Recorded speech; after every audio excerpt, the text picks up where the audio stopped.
Coming up in this Fincast, a look at my unusual take on setting up an African cichlid shell dweller aquarium.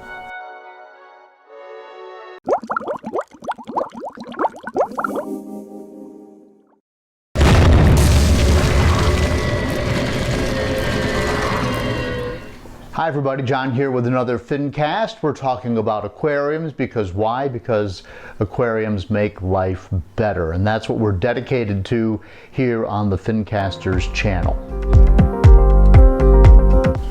Today I want to talk about setting up an aquarium for a little shell dweller from Lake Tanganyika. It's an African cichlid that lives in that particular lake. You may have heard of it. It's the gold ocellatus, and if you look over here on my computer monitor, you can see that I've got them all in the bags right there, and I've got the aquarium ready, and I've got some fish swimming around that I used to cycle this tank for several months before the fish arrived. So today I kind of want to tell you how I went through the process of setting up this aquarium, how I really stubbed my toe several times in terms of some of the decisions I wound up making. But at the end of the day, I think I have an aquarium that is at least the beginning of a fish tank that I will enjoy watching, and maybe we can watch it unfold on the Fincasters YouTube channel. Let me tell you what I did with this aquarium. Of course, I knew I wanted to have shell dwellers, and I decided on the little ocellatus, which is a very popular fish. It's relatively easy to keep, they're fun to watch, and they do live in shells, and we'll talk about more about that, but they do live in the lake in snail shells from Lake Tanganyika, kind of like the shells you'd get if you ordered escargot at a restaurant, if you've ever done that. I've done it a few times. If there's enough garlic, I can eat it. If not, I don't know. I like the garlic and I like the butter, and the snail is just there. But anyway, these little guys really like those shells, and that's what they live in, and that's what they breed in, and that's where they find shelter and so forth. And I will show you how I did not choose to use those shells, and I'm going to ask you what you think of my decision to use something else. But it was kind of, for me, it was any old port in a storm, and I had to use what I could get. But I did want to have some other cichlids in this aquarium in addition to the ocellatus, because they live right on the bottom. And so if you've got this big tall tank, and the tank that I chose for this was a 40-gallon tank that I just bought at PetSmart. Came with a filter, came with the lights, and I think it's pretty cool. But the problem is that it tends to be a little higher as opposed to longer, and so you've got all these fish that live on the bottom, so you need some fish to kind of move around and use the rest of the space. And so I've made a couple of decisions with respect to that. I wanted other Tanganyikan cichlids, and I really like a fish called a Leleupi, which is bright yellow, and I thought it would add some nice color and contrast to the tank. And so I ordered several Leleupi. In fact, I ordered 4. And then the other fish I ordered is a relatively inexpensive fish. And you don't hear a lot about it, but I've kept them before, and they're really cool looking, and they have really neat behaviors. And it's a fish called a cylindricus. So it's a long, narrow fish, kind of shaped like a torpedo. And it's got stripes on it, and a lot of times it has a lot of blue around its head. But when the fish came in from my wholesaler, I wound up with 4 Leleupis and then another Leleupi, even though it said cylindricus on the bag. And the Leleupi and the cylindricus kind of have the same body shape.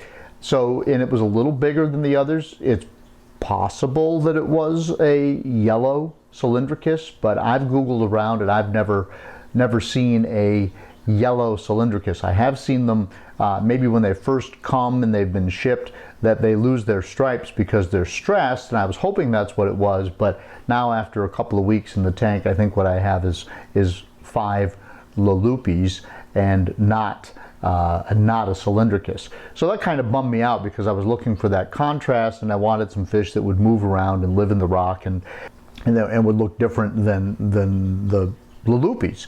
And since they weren't the same color, I didn't think that they would be fighting, and now I am having some issues with the Leleupis fighting. I'll talk more about that in just a second. So didn't get my cylindricus, but here is what the tank looks like right now. So you are looking at it, and you will see the fish that have been in there for about 2 weeks now. And I just want to get this out of the way right off the bat. Yes, you are seeing some giant danios and a zebra danio swimming around in that aquarium. I know they don't belong there if this is going to be a lake from Lake Tanganyika in Africa, because the danios come, I'm quite sure, from South America. They certainly don't come from Lake Tanganyika, so if I'm doing a true biotope, you know, that's not working. However, there is a fish that lives in Lake Tanganyika called a cichlids. Think of them as like sardines that live in big schools in the top of the lake, and they're kind of expensive if you want to buy them. They're beautiful fish, but kind of expensive. And I may add those at some point. I have a guy that may agree to send me some, but since this whole COVID-19 thing came out, I've just kind of put that on hold.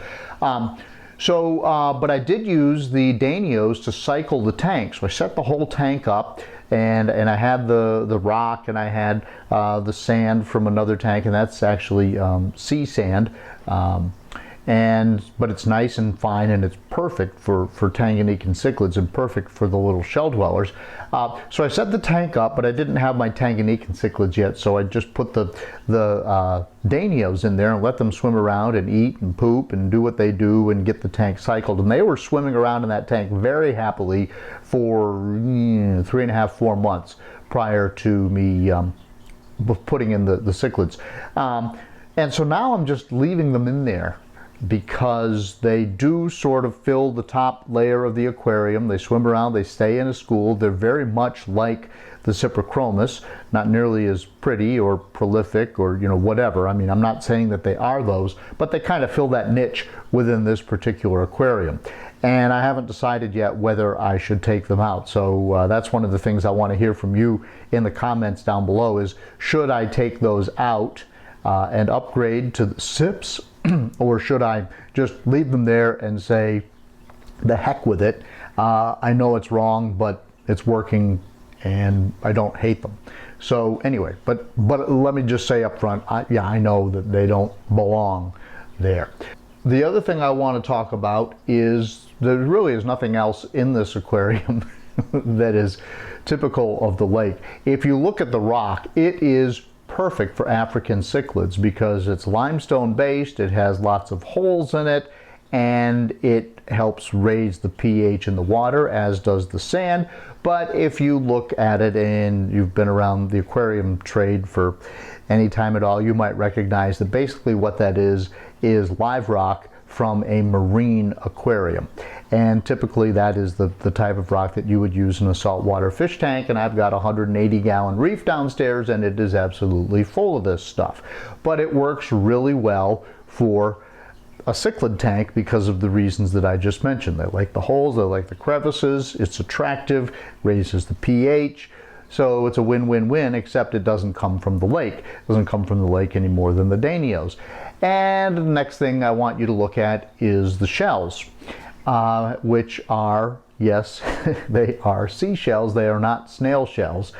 And I have a bag of those snail shells that the ocellatus are supposed to live in somewhere around the house, but I can't find them. I might have given them to somebody, or they're in a box somewhere, but I can't find them. But I had a half dozen or so of them. They're brown and they're very plain, and these are ornate seashells.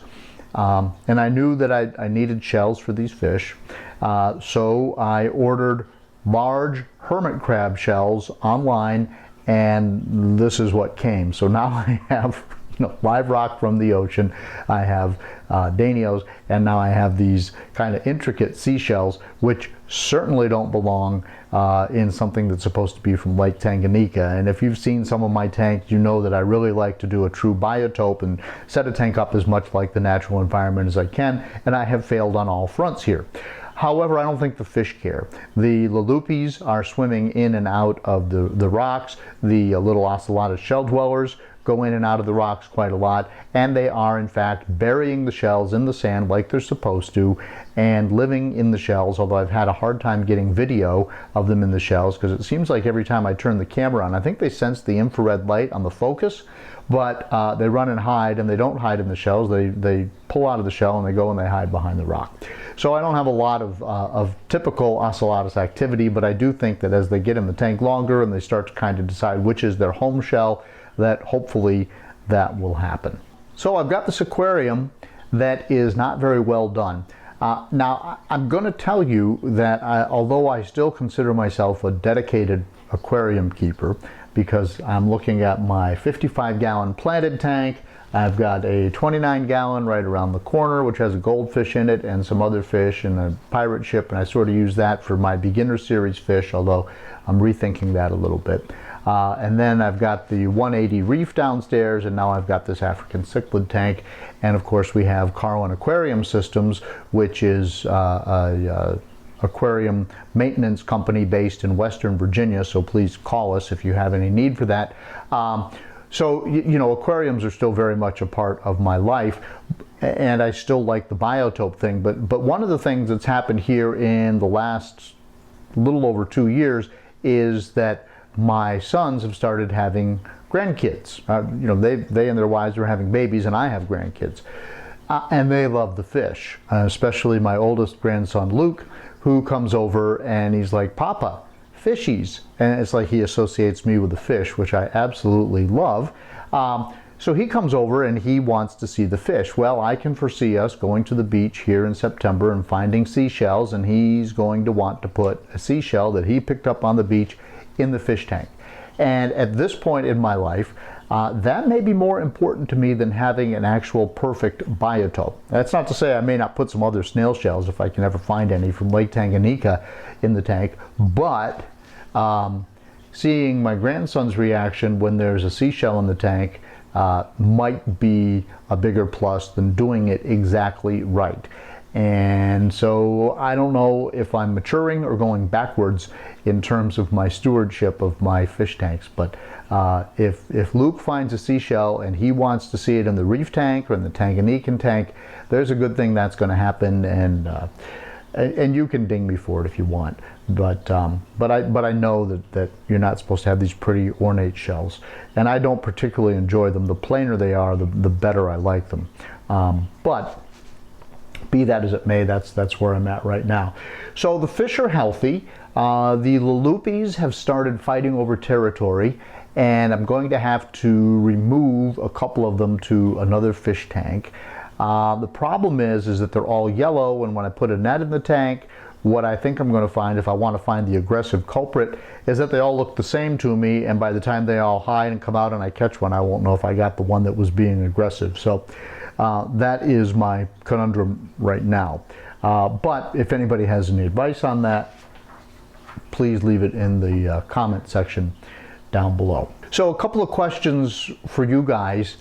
Should I add more live rock to this tank? I've kind of left it at a base level, and I wasn't really sure how to decorate that tank. I could put a lot more in, and I've got a bin of it downstairs, so I could do that.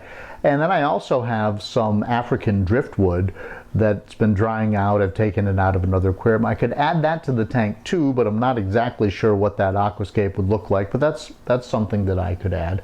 So I'm curious if you guys have any thoughts on that. Please leave that in the comment section down below. And then would you add another type of fish?